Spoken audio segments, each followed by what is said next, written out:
पश्चिम बंगाल में ये जो दंगल चल रहा है उसका जिक्र कर लेते हैं। आज चौथे फेज का चुनाव मतदान हो रहा है और 5 जिलों की 44 कुल सीटों पर यह मतदान चल रहा है और साथ ही 373 मतदाताओं की किस्मत का फैसला आज हो जाएगा।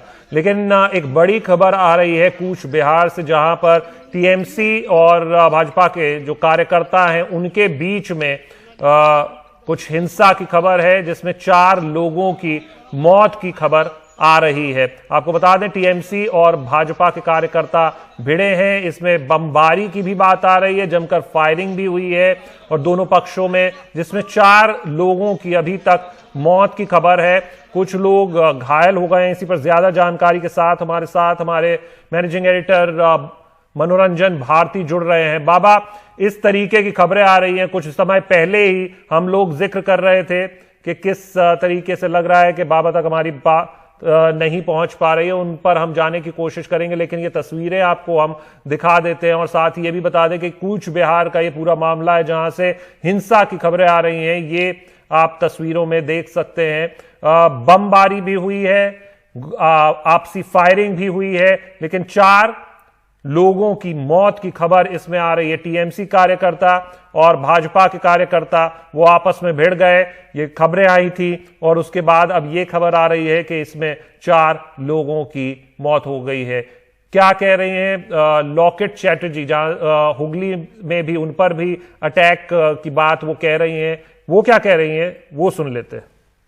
सब लोग मुझे घेर लिया है, मीडिया लोग को घेर लिया है, गाड़ी तो तोड़ दिया, मुझे मारने का कोशिश किया, ईंट भी छोड़ा, पुलिस लोग कुछ भी नहीं किया। सब पुलिस को मालूम है, क्योंकि इतना सामने इतना ज्यादा लोग क्यों होगा, 100 मीटर तो नहीं है, इतना सामने बूथ के गेट के सामने इतना ज्यादा हम लोग घेर लिया है कि अंदर में छप्पा वोट हो रहा है, बाहर में सब लोग खड़े हुए हैं, लॉकेट भी आएगा, उसको मालूम नहीं है।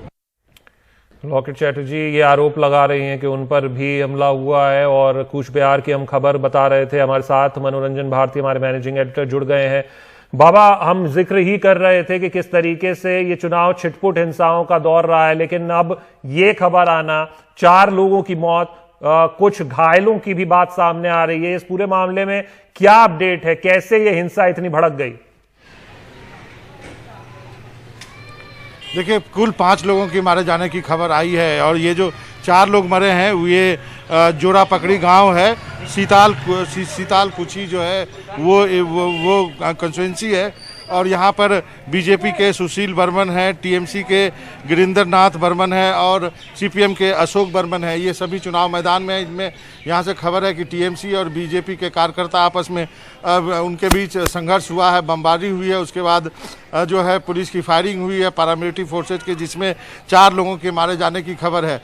और एक लड़का जो लाइन में लगा हुआ था वो भी उसके भी मारे जाने की खबर आ रही है। हालांकि बीजेपी ये कह रही है कि इसका आरोप तृणमूल पे लगा रही है कि तृणमूल के गुंडों ने ऐसा किया और तृणमूल जो है बीजेपी के ऊपर, तो ये आरोप प्रत्यारोप चल रहा है। लेकिन पहली बार आप कह सकते हैं चौथे चरण में इस ढंग के हिंसा की खबरें सुनाई दी है। दूसरा, आपने लॉकेट चटर्जी को दिखाया ही, हुबली में जो है उनका कहना कि उनके गाड़ी पर अटैक किया गया। लेकिन ये कूच बिहार की घटना जो है निश्चित रूप से ये काफ़ी अहम है चुनाव को लेकर के, कि वहाँ पर किलिंग्स हुई हैं। अभी तक 4 फेज हो गए थे और अभी तक जो 3 फेज हुए थे उसमें कोई ऐसी घटना देखने को नहीं मिली थी, लेकिन इस फेज में आकर के कूच बिहार में ये घटना देखने को मिली है। और इसकी वजह ये है कि जो 44 सीटों के लिए वोट डाले जा रहे हैं वो काफ़ी क्रूशियल हैं, टीएमसी के लिए भी और बीजेपी के लिए भी, और इसलिए क्रूशियल है कि यहाँ पर जो 39 सीट्स है उस पर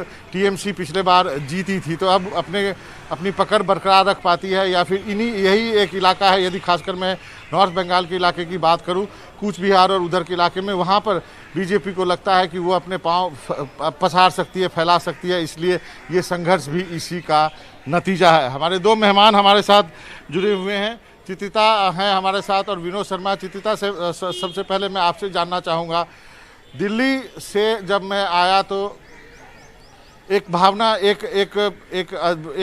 थी कि शायद वहाँ पर लगता था कि बीजेपी जो है वो बीजेपी और टीएमसी में बीजेपी को एज था, लेकिन जमीन पे आके लगा कि हाँ अच्छी फाइट है दोनों पार्टियों में। और दूसरा भ्रम मेरा ये टूटा कि लेफ्ट जो है वो कहीं नहीं है, लेकिन लेफ्ट भी यहाँ पर अपने पांव पसार रही है, खासकर युवा चेहरे जो उन्होंने मैदान में उतारे हैं।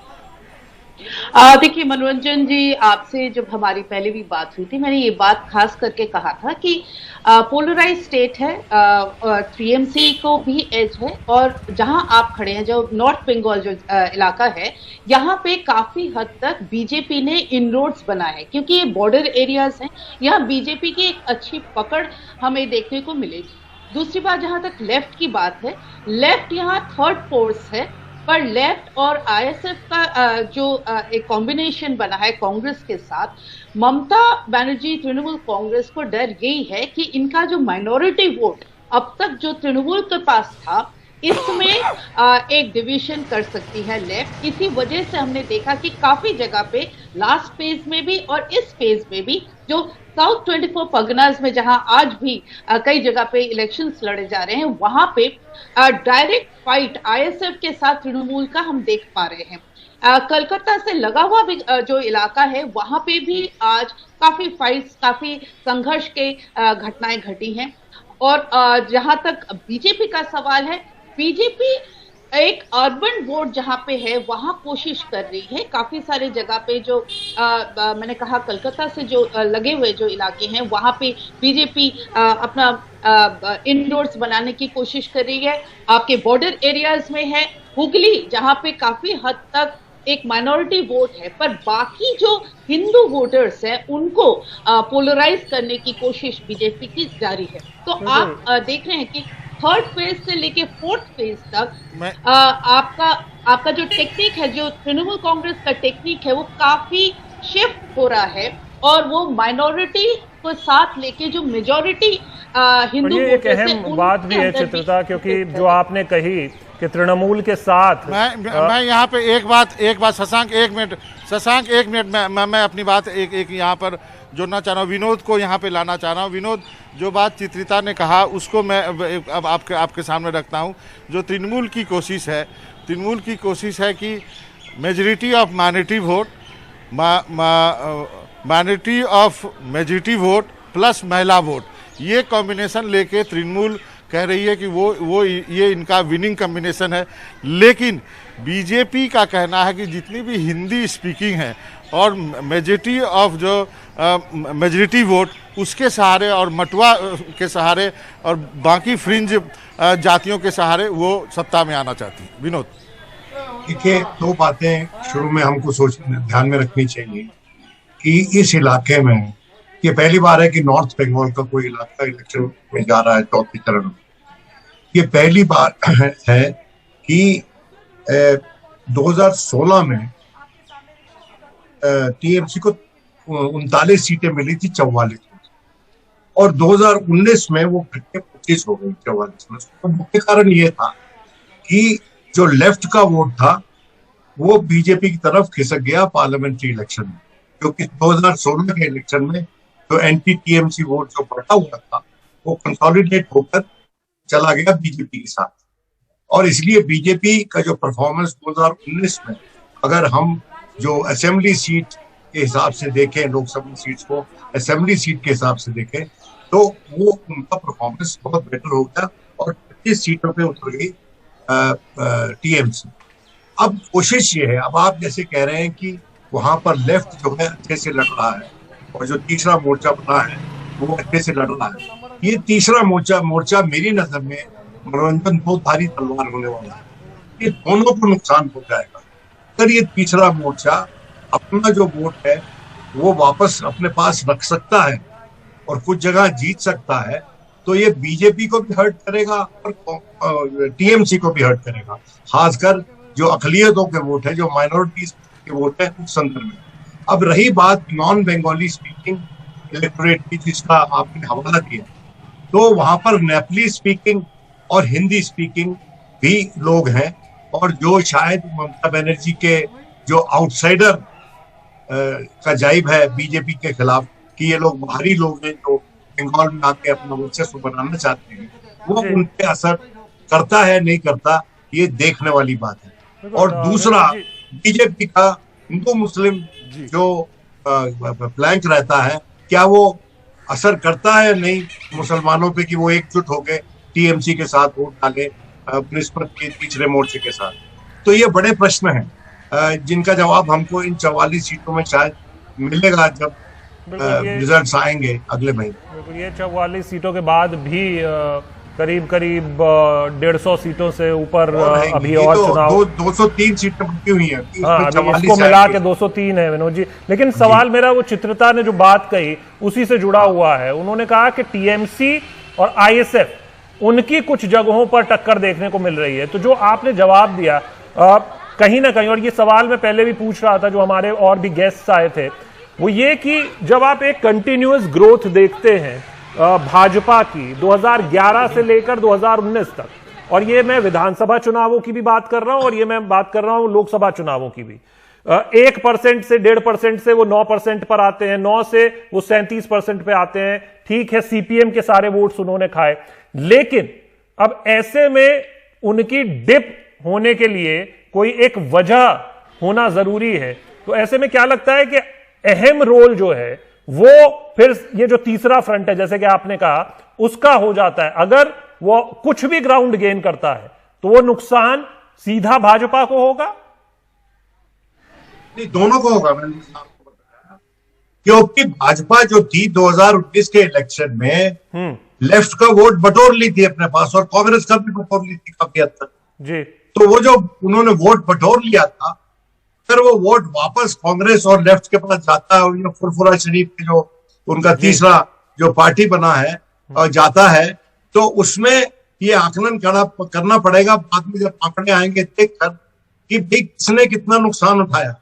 क्योंकि एक बात है कि जो पार्लियामेंट्री इलेक्शन होता है उसमें जो वोटर का रुझान होता है, जरूरी नहीं कि ये असेंबली इलेक्शन में भी वोटरों का रुझान हो। और जैसा कि अभी थोड़ी देर पहले मनोरंजन ने बोला, और लोग भी जो धरातल जमीन पे हैं वहां पर, वो जो 65 महिला वोटर्स में ममता बनर्जी की है, महिला वोटर्स में, वो ममता बनर्जी को कितना फायदा पहुंचाती है देखने वाली बात। ये इस पर हम चर्चा जारी भी रखेंगे। जो महिला वोटर्स का जो नंबर्स है उसको लेकर हम, जो साइलेंट वोटर्स और कितना वो टीएमसी के साथ जाएंगे, इसके नंबर्स गेम का भी चर्चा करेंगे। छोटे से ब्रेक के लिए अभी हमें रुकना पड़ रहा है, ब्रेक के बाद आपसे फिर चर्चा होगी।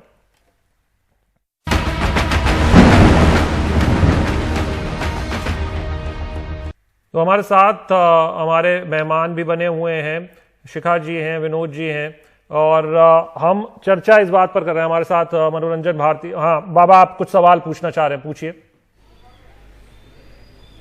जी हाँ, मेरा एक सवाल चित्रिता से है। जिस ढंग से तृणमूल का कहना है कि महिला, माइनॉरिटी और थोड़ा सा बहुसंख्यक, उसी तरह बीजेपी जो कह रही है वो कह रही है मेजॉरिटी ऑफ मेजॉरिटी वोट, जिसमें शेड्यूल कास्ट भी है, जिसमें वो महिलाओं को गिन रही है। साथ में जो बाकी जातियां हैं, जैसे मटवा है, बाकी गोरखा है, और भी एकाध जातियां हैं, उसको मिला करके अपने वोट बैंक को बना करके वो 200 के आंकड़े को छूने की बात कह रही है। कल ऐसा केंद्रीय गृह मंत्री अमित शाह ने अपने प्रेस कॉन्फ्रेंस में किया था, जिसमें मैं मौजूद था। चित्रिता, आपको लगता है क्या हो सकता है? देखिए, मेरे ख्याल से आप जो कैलकुलेशंस अभी बताया आपने कि बीजेपी के पास क्या क्या एडवांटेज है। बीजेपी के पास एक मेजॉरिटी हिंदू वोट्स कंसोलिडेट करने की कोशिश वो कर रहे हैं। अच्छा, दूसरी तरफ है आपने गोरखा की बात की। गोरखा पहले से ही बीजेपी के साथ ही थे।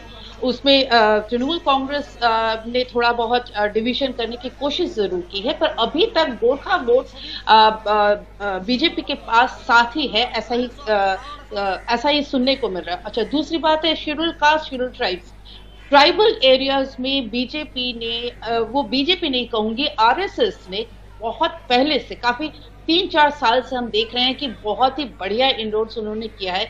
उनको फायदा ट्राइबल एरियाज में बीजेपी को मिलेगा।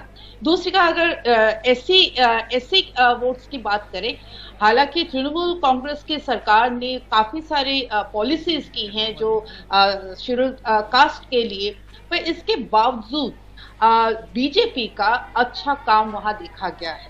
और यही वजह है कि बीजेपी ये सारे वोट को मिला के एक अमित शाह जी ने जैसा कहा है कि वो 200 पार कर सकते हैं, ऐसा वो सोच रहे हैं। तो बीजेपी को यहाँ बिल्कुल एडवांटेज सबसे बड़ी ये है कि पूरी की पूरी एंटी इनकम्बेंसी जो वोट है वो बीजेपी की तरफ जा रही है, क्योंकि बंगाल के लोगों को ऐसा लग रहा है कि अगर जी यहीं पर चित्रिता आपने बहुत अच्छा पॉइंट उठाया। यहीं पे मैं विनोद को लाना चाहता हूं। मैं इतना घूम रहा हूं यहाँ पे, 10 साल का एंटी इनकम्बेंसी होता है सर, इस बात से आप नकार नहीं सकते। 10 साल के शासन में मनमोहन सिंह के साथ भी हमने ऐसा देखा, कहीं ना कहीं जो है प्रशासन रिलैक्स होता है और उसका फ़ायदा जो बिचौलिए उठाते हैं, चाहे वैसे लोग उठाते हैं। जो कट मनी की बात बीजेपी करी है वो सच में ज़मीनी हकीकत है, इसका नुकसान ममता बनर्जी को उठाना पड़ेगा। आप क्या सोचते हैं? देखिए, ऐसा है कि एंटी इनकम्बेंसी निश्चित तौर पे ममता बनर्जी के खिलाफ है। कोई भी पार्टी, जैसा कि आपने कहा, 10 बरस तक सत्ता में रही तो उसके खिलाफ एंटी इनकम्बेंसी होती है। लेकिन हमने माजी में पहले बंगाल में ही जो सत्तारूढ़ दल है उनको एंटी इनकम्बेंसी फील करते हुए कई बरस तक राज करते हुए दिखा है। खासकर ज्योति बासु को, उसके बाद बुद्धदेव भट्टाचार्य आए, वो भी उन्हीं की पार्टी के थे। मैं ये नहीं कह रहा हूँ कि क्या आपको बनाएगी, मैं सिर्फ इतनी बात कह रहा हूं कि वहां पर जो लड़ाई आज के दिन है वो लड़ाई बहुत कांटे की है, और उस लड़ाई में कौन जीता है उस पे अभी वर्डिक्ट जूरी ने नहीं दिया, और जूरी इस केस में मैं समझता जनता और जूरी ने, लेकिन जिस तरह का वायलेंस हम वहां देख रहे हैं उससे ये साफ साफ जाहिर है कि दोनों तरफ के जो लोग हैं वो आश्वासित नहीं है कि वो जीत रहे हैं। ये इसका साफ साफ परिणाम है, साफ साफ उसका तो परिणाम यही है कि कौन जीत रहा है कौन नहीं जीत रहा है इसको अभी तो नहीं कह सकते, लेकिन एक बात जो कह सकते हैं वो ये कि फाइट हो रही है और ये दिलचस्प लड़ाई हो रही है। आप दोनों हमारे साथ जुड़े, बहुत बहुत शुक्रिया आपका। बाबा, आप हमारे साथ जुड़े, बहुत बहुत शुक्रिया। जमीनी हकीकत आपने बताई। आप कुछ कहना चाह रहे हैं? जी, मैं अंत में एक बात के साथ अंत में एक बात ख़त्म करना चाहता हूँ। जैसा विनोद ने कहा, बहुत सारे लोग मुझे ऐसे मिले जिनसे मैं बातचीत करने की कोशिश करता हूँ तो वो बात नहीं करते हैं, वो मना कर देते हैं, बोलते हैं बोलबो ना बाबा, बोलबो ना, क्योंकि उनको डर लगता है। पता नहीं बिहार यूपी में ऐसा देखा नहीं, माइक निकालो तो 100 लोग 10 लोग जमा होते हैं बोलने के लिए। यहाँ पे ये चीज़ भी मैंने एक्सपीरियंस की। एक तो भाषा तुरंत बोल देते हैं, हिंदी नहीं आती, दूसरा बोलते हैं कि हाँ अमी बोलबो ना। एक ब्रेक लेते हैं, एक बात कहीं जाइएगा नहीं, खबरों का सिलसिला NDTV इंडिया पे जारी है। जी